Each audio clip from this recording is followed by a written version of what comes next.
All right, thanks Weber for that lovely introduction. So guys, as we set out that the title for this panel is Sustainable Yields, Balancing Risks, Coverage and Institutional Capital. So quickly, I would go around the panelists. Please guys introduce yourself and then we'll move on to the questions. Hello. Hey guys, so I'm the founder of Raga Finance and we are building yield infra for new banks. There is a lot of people, a lot of new banks are coming in the market that are building on Web3 space and they need someone who can generate yield for everyday users. So we are building that infra for them. Dhruv. Hello. GM. Okay, it works. I'm co-founder and CTO of Catalysis. We are building on-chain marketplace for insurance, bringing real-world insurers, reinsurers, and DeFi insurers on-chain and backed by a restake capital of $15 billion. That's me. Wow, $15 million. That's a huge amount. So hi everyone, I'm Shashank. So I'm the DevRel manager for Dawn Foundation. So basically, most of you know about Telegram. So it's a good reason to know about Dawn. So I used to handle the India for Dawn Foundation. Then now I'm handling the entire South and Southeast Asia region. So if anybody wants to connect me regarding Dawn Foundation, they can contact me. All right, guys, awesome. So there's been a lot of talk about sustainable yields. I just want you guys to, quickly tell the audience what it really means. What, according to you, makes yield sustainable? So let's start with you, Rohit. Sure. So sustainable yield means basically your capital is safe. You are able to generate returns on top of it without having to worry about the risk associated, without having to worry about losing the capital itself. In traditional terms, you can say that it's like FD. You are definitely gonna get like 6 to 7% return on top of that. Same goes for other like US bond treasuries. They give you 4 to 5% return. Those kind of things are present in your normal finance space, and same things are present in your DeFi space as well. For example, you can have a lending yield that comes to around 7 to 8%, and these kind of yields that don't hurt your capital and your principal amount, and you are able to generate sustainably over years. Yeah, absolutely, rightly mentioned. Adding on to that point, right now, the DeFi yields are not that sustainable. We have airdrop farmers, we have looping, we have a lot of yield strategies that are very risky. And it's good for degens, but it's not good for institutional capital. To bring institutions on chain, we need some form of sustainable yields backed by some form of insurance. Like in traditional world, we have savings account, RBI protected 5 lakhs, insurance, FD is also protected, but in crypto, no, you can't expect that. So that's what sustainable yield is. Yeah, I think it's exactly. So I'll just add a point. First I'll make it very simple for everybody. So sustainability, you can understand it. Any company giving dividend from the profit they're earning per year. So it should be more like that. That should be the definition of sustainability, not something like you're just over promising, giving everything on discount and all. That is something like a non-sustainability kind of stuff.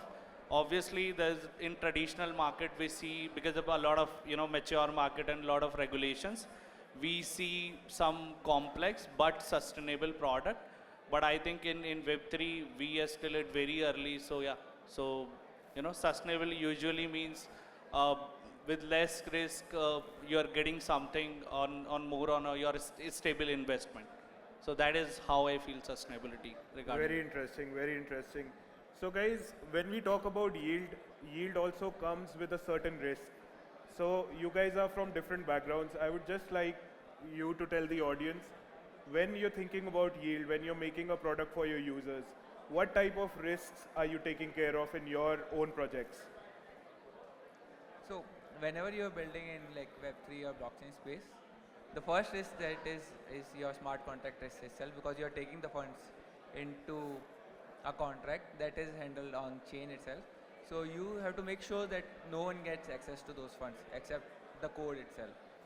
So apart from that, then there are market risks that are associated with, for example, when you supply to a DEX, you can get impermanent losses. If you're supplying to, let's say, lending markets, you can basically, if the borrowers don't pay you back, you can't withdraw your money.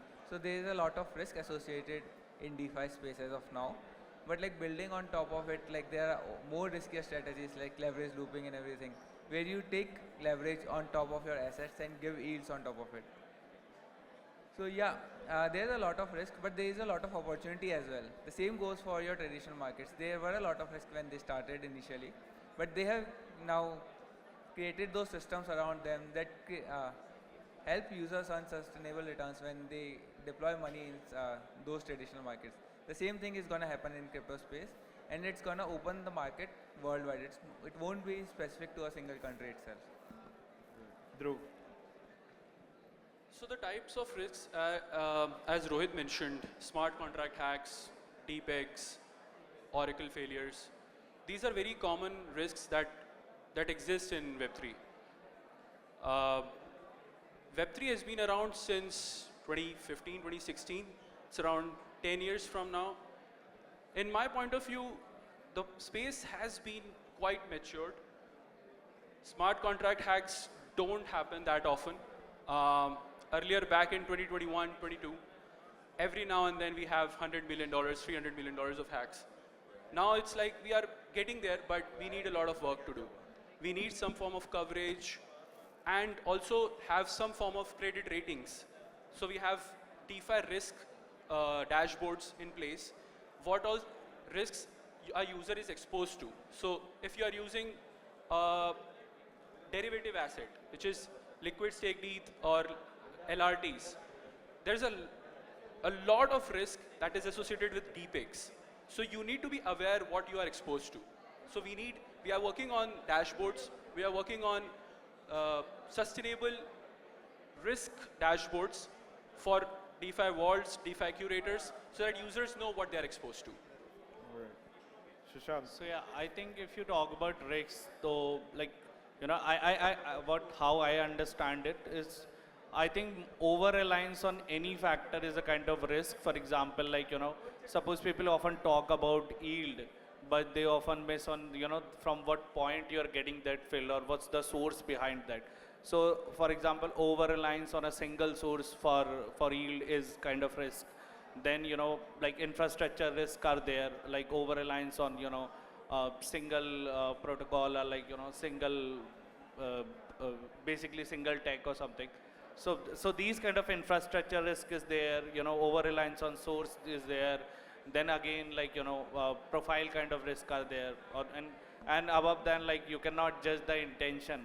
But, if you are associated with any protocol or anything, the intention kind of risk that you cannot assess.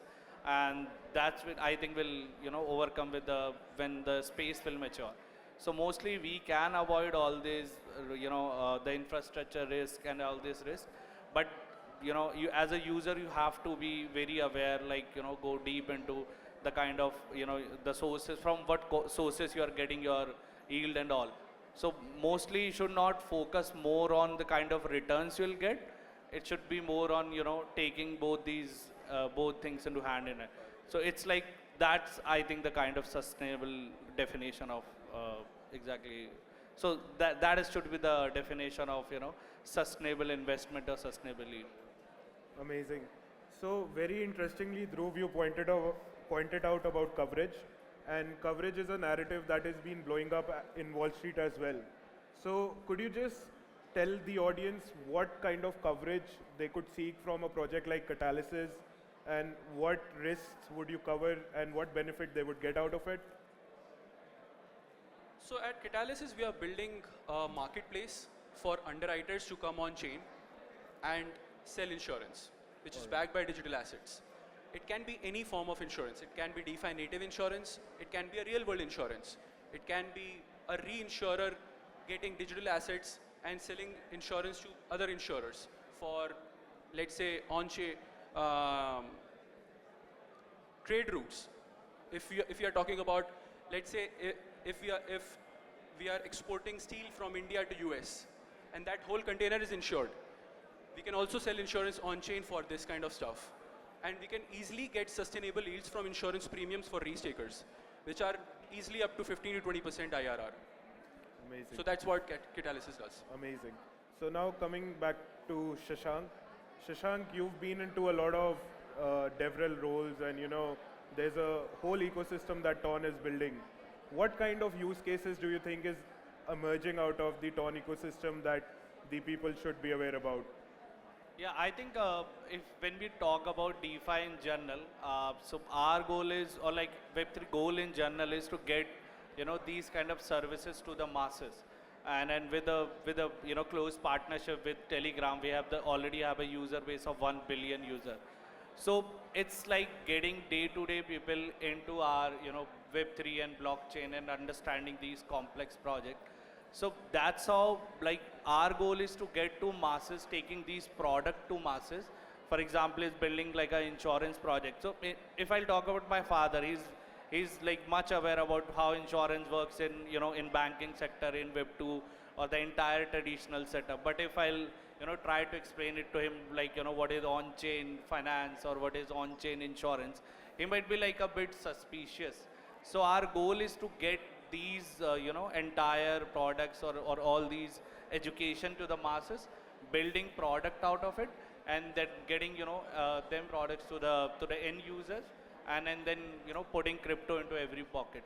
So that's the main goal we have with the Ton blockchain. Amazing. So now you mentioned about building products for the masses. I know, Rohit, you're building a product that would attract masses. Could you tell us a bit more about how your product is different from the other DeFi protocols that are already around? What is the incentive for the user to come on to Raga Finance than any other DeFi protocol?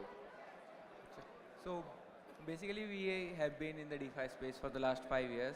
We have seen the ups and downs, we have seen all the risks that are associated with it, and we know how you can basically go around those risks, create a model that is sustainable, and basically help users earn those returns. So we have created this yield infra for neobanks.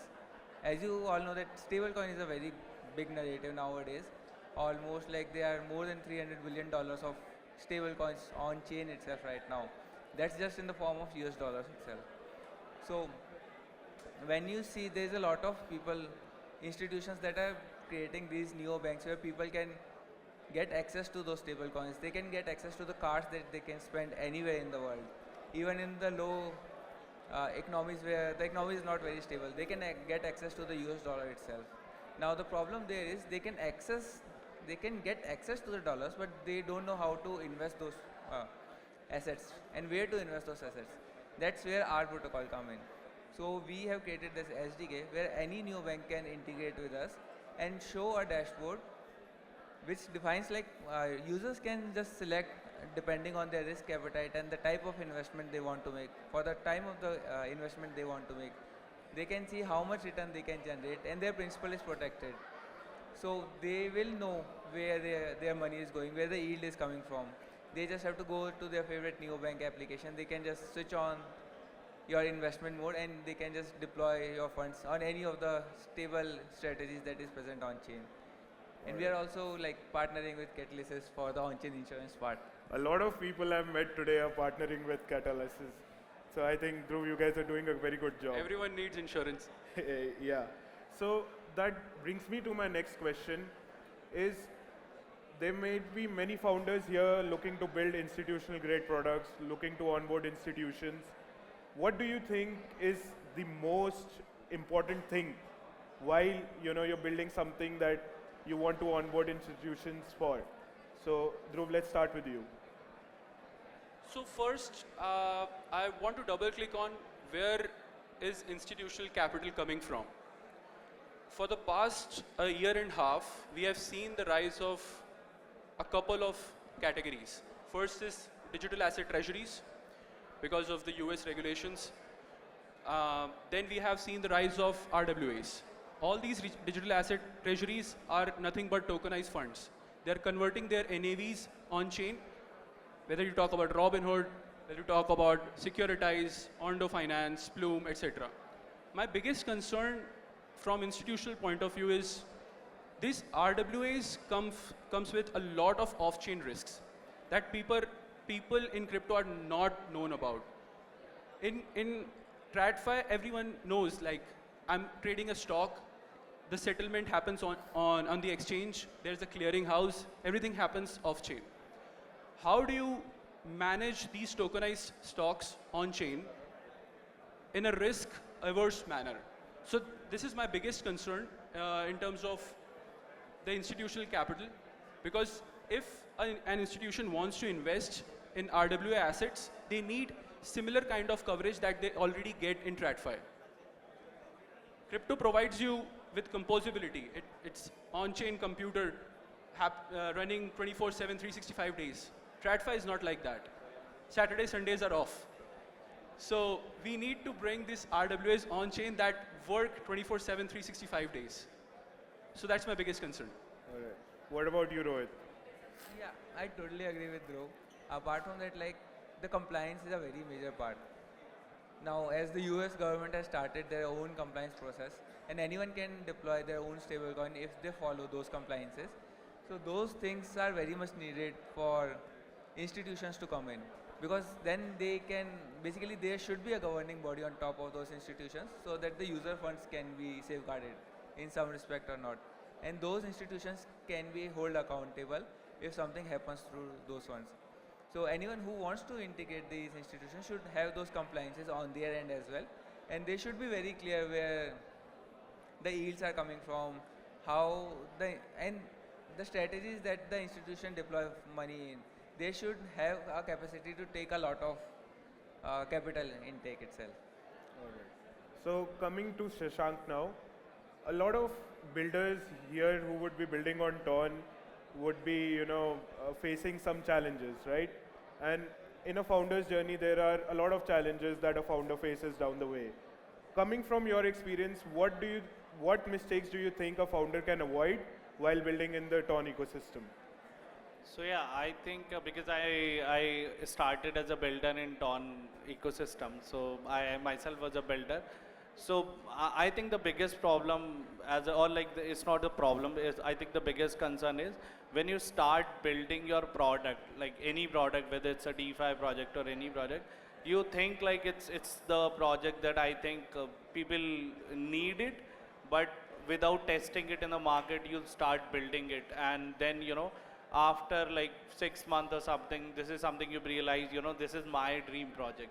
This is not something what people want. And being in the Ton ecosystem, because we always focuses on getting a lot of users for you, building product that will focus on masses. I think first, like, make sure build MVP and then, go out in public and check whether there's a market or not. Because there are, other steps to where, like, founders have built the entire market and then, like, they build the startup too. But, like, obviously you can do that, but that's a hard way. But for, early stage founders, first time founders, it's better if you build a small MVP, test it in the public, and then get some feedback out of it and then move forward. So I think the biggest advice, like from my side, the biggest advice is, like, first build a small prototype rather than, going all in and building some more complex and then testing it in the market. All right. So now coming to you, Rohit. Are you aware about what happened with Stream Finance recently? Yeah, is it the yield 5-1? Yeah. Yeah. So, when instances like these happen, the community wonders, how do you trust a protocol? They may promise you a sustainable yield, but they might be again exposing you to different kind of risks that you might not be aware of. So what do you think on that? So first and foremost, whenever you are basically interacting with any protocol, and if they are saying that, if you are seeing any bloated numbers, let's say 100% APY, 150% APY, don't trust it. That is never true. Because yield has to come from somewhere, and those are not sustainable yields. Apart from that, like, whenever these kind of hack happens, because they were using an old infra that was like supposed to be upgraded, but because it's on chain and everything, you can't, it's non-fun, basically you can't redeploy the contracts. So those bugs get basically missed by the auditors as well. So whenever you are using any of these applications, make sure that they are using the latest version of the things, and you are knowing where the yields are coming from. If you don't understand the protocol, don't invest in it. All right. So Dhruv, you've been in this space for quite some time now. You've worked very closely with restaking protocols, vault curators, and also node operators. Where do you think restaking comes into the picture while talking about insurance? So, when we are talking about restaking, it's not securing proof of stake networks anymore. Restaking is much more than that. We are using restaked assets as insurance capacity. So let me give you an example. We are selling an insurance policy that is backed by restaked capital on eigenlayer. Let's say we have sold a cover of $100. We will have $100 in ETH or BTC on eigen. Whenever there's a claim or there's a payout, we'll slash those funds on eigen and we redistribute to the affected parties. So this is where restaking comes into the picture. All right, amazing. And so this is another question that is open for all. I think we can start with you, Shashank. While developers are building into an ecosystem, right, they require support from time to time. What kind of support could anyone who would connect with you here can get from the TON ecosystem? So I think because as we all know, we are building an entire industry that is very early. So obviously ecosystem has to come and support the project because it's basically difficult for people to blindly bet on some early stage project or even some complex concept which they might not understand. So anybody like from it's actually depends on the kind of stage you are. For example, from early stage builder to the growth stage, then at the fundraising stage or anything, we definitely have different programs, different department, different category, and we try to cover everybody from MVP stage to the growth stage. And it's actually dependent. For example, if just in first stage founder, you need more hand holding, you need more mentorship rather than funding.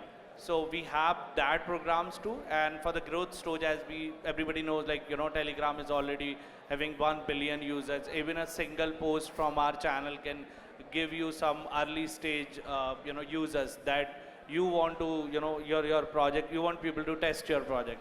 That also kind of support we help. And then other than that, we have our a group of VCs where we introduce you to the VCs. We help you fundraise. We help you in listing. We help you, to connect with the fellow projects. So this is something depend on the stage you are. We support project into I think all the stages and also in all the segment from the kind of support you need from technical to marketing to fundraising. So yeah, we support them. Okay, amazing. So guys, again, this question is open for all. What excites you most about your project's roadmap? Is there anything particularly you want to share with the audience that you guys may be building or you may be launching soon? Let's go with you, Rohit. Sure.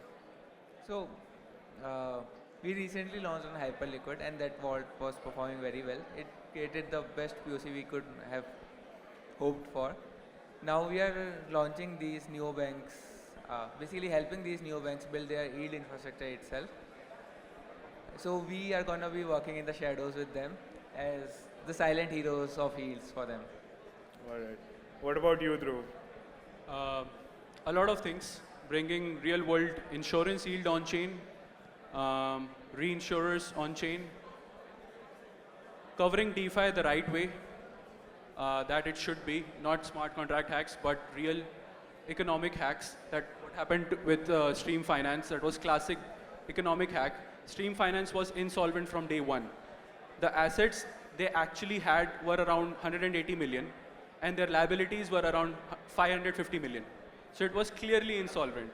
And to avoid these kinds of hacks, to cover institutions and retail as well, we need coverage. So I'm super excited about our roadmap. You'll see a lot of things from our announcements, so stay tuned. So yeah, I think if I talk about our vision in 2026, so almost like we are obviously sector agnostic and segment agnostic. So what we feel is like everybody's solving for the fastest chain, the cheapest chain, But what we are solving is like, getting your product to the masses. That's our main goal because nobody is trying to solve, that in Web3. Everybody has like, I know many founders who have been into different ecosystem and the only thing they told us is like, I have funds, I have a great product, I am trying my best, but I'm not getting users. And as like everybody of you, I think most of you have Telegram in your phones. So we will take your product where the users are. So it's rather than building your project and then getting users on that, we help you to build your product in an ecosystem where actually the users are. So I think you should build on top. Amazing. So, Dhruv, coming back to you, what's one thing about DeFi you wished people, both institutions and retail, knew more about? What would that be that one thing that you wish that if people understood this, it would make a lot of lives more easier? One word answer, looping. People don't even know what looping is. They should study looping. Nice. What about you, Rohit? Uh, Basically, the availability of your assets with you all the time.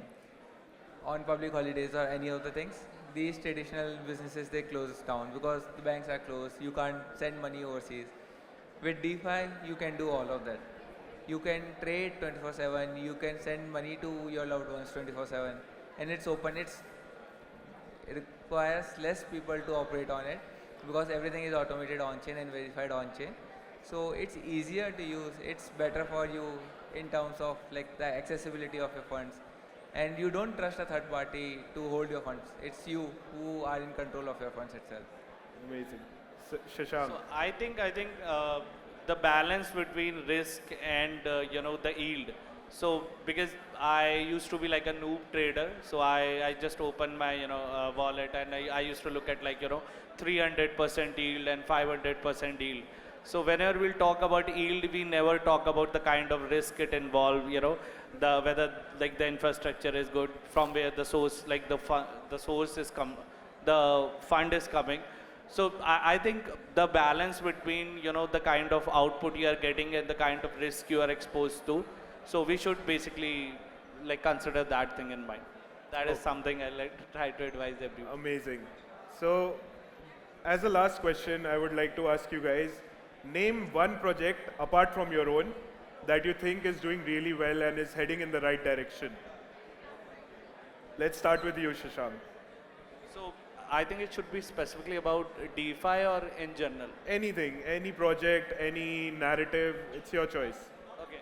So I think the the combination between RWA and how these real world money, basically we want to take that money into Web3 world. That is, I think, the biggest narrative which I feel will hit big. Dhruv? Yodl. My answer is as Catalysis as well. What about you?